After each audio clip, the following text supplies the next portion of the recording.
Hello and welcome to the CDO Magazine interview series. I'm Ben Beshear with LiveWell Capital, and we are partnering with CDO Magazine, MIT CDO IQ, and the International Society of Chief Data Officers in a series of interviews. Today, I have the pleasure of talking with Joe Caserta at now McKinsey.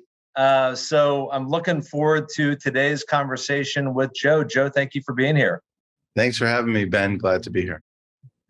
And we were talking earlier before we started about CDO IQ conference and the size it used to be and the size it is now. And obviously, that's just a reflection on just how much data has changed in the last 10 or 20 years. What are the biggest changes you've seen in your career? And I know they might be too numerous to even narrow down, but what are you seeing? What have you seen change in data, and what do you see changing going forward? So yeah, CDO IQ is the conference at MIT, and I've been speaking at that conference for about 7 years now. And that first conference that I did, there was about 35 people in the audience. This year, next month, I think there's about 1,000 people registered for it, both in person and virtually. And that growth is because the investment that companies have to make out of necessity to have someone who really understands data at the table of every major business decision. So chief data officers they're no longer just like an option, right? It's mandatory. Having somebody at board level or at least at the C level to understand that if we don't understand our data, that means we don't understand our customer. It also means we don't understand our products, right? It also means we don't understand our employees. Like, you can't survive without really having your head around the data, and it's at the forefront now. And that evolution has been kind of fun to watch and fun to help happen, right? As one of the leaders in the industry. In the future, I think that data is definitely not a fad, right? It is just going to keep getting more complicated. Our clients today, if we were to rewind a decade ago, nearly 100% of the data was just getting data out of their internal systems. That was lion's share of our work. I'd say in current projects, a lot of the work is getting data from outside the organization, bringing it in. So cleaning, conforming, consolidating, integrating all of these different disparate data sources and getting it to be unified so you can do really comprehensive, cohesive analysis. That's just going to keep going. The data is going to get more complicated. The data is going to get more interesting. Now with the launch of the metaverse, trying to tie the virtual world with the physical world, the only way to do that is through data. It's the only common element between the two worlds. So I think that the next year, like, I don't even think years away, like next year, I think that will be a launch pad on figuring out how to sell things, how to service people in the virtual world, and how to tie that to the physical world that we actually live in. It's going to be exciting times. What's the most exciting thing you see out there that you think is not common knowledge or would surprise people? I mean, what are the things that are coming that you think are going to catch people off guard? I'll tell you the thing that's the biggest mystery to me, right? Which is NFTs. So NFTs, I think, may become the new the new consumable, or maybe a passing fad. I don't know yet, right? That part I don't know yet. It's surprising me how pervasive it's been already so fast. Will it live? I think that, for me personally, I think the jury's out, right? But you can't ignore it right now. Just a quick anecdote. I live in New York City in Tribeca. I go outside, I go to a new gallery that just opened, nice paintings. I walk around, I go to leave, and they ask me, have you seen our NFT collection? Like it's real, it's happening, it's in our life now, and it can't be ignored. I think what we're trying to do is figure out, the bigger companies, the big banks, the big clothing stores, like how much should they be investing in it? That's what we have to figure out together, right? Yeah, I mean, I think NFTs, like anything else, like crypto, anything in that world, I think have become too big to ignore, too big to call it just purely a fad. Yeah.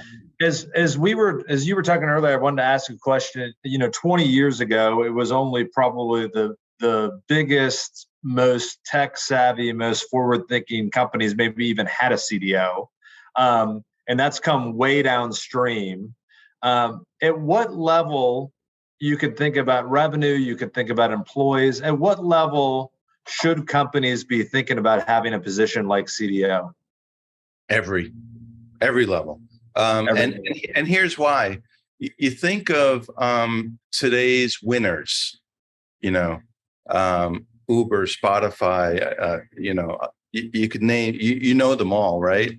They're the companies where data, they basically had like a data first philosophy, right? Everyone else who's, more than 20, 30-year-old company, they're catching up, right? And I think whether you're a startup, whether you're mid-tier or whether you're global, you need a CDO. You need someone who is helping you with your data strategy, period. I don't think there's any size, industry, function where it's, we don't need that. Look, like it doesn't exist anymore. Everyone needs that.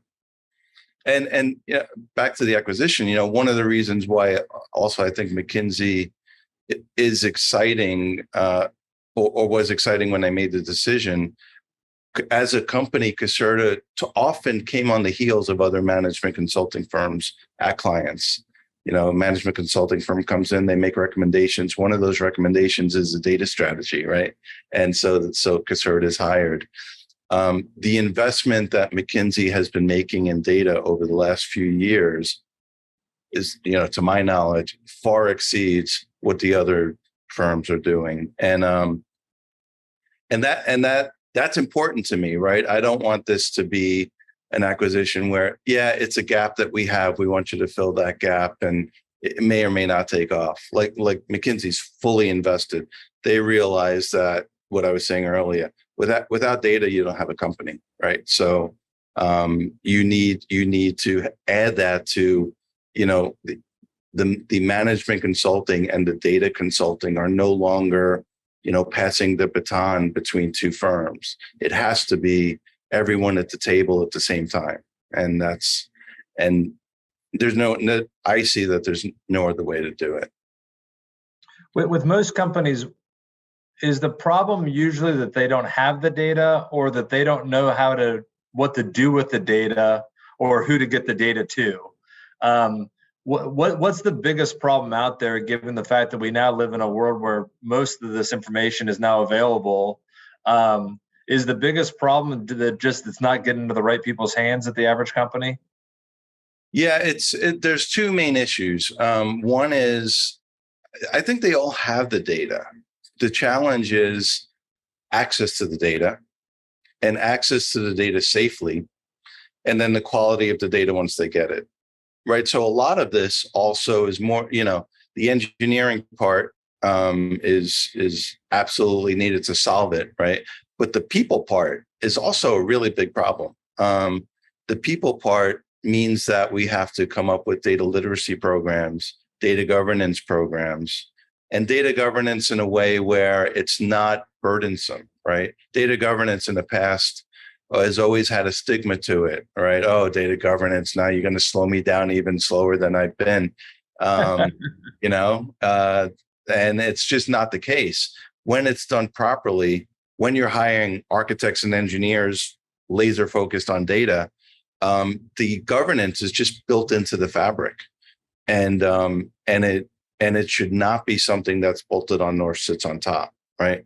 So that I think is also a big differentiator for us. It's very, very important that Data governance is not an afterthought after you build your data platform, because then it will be burdensome, right? Trying to bolt on processes into a platform that wasn't originally built to do that, right? It's always going to feel cobbled together and cumbersome.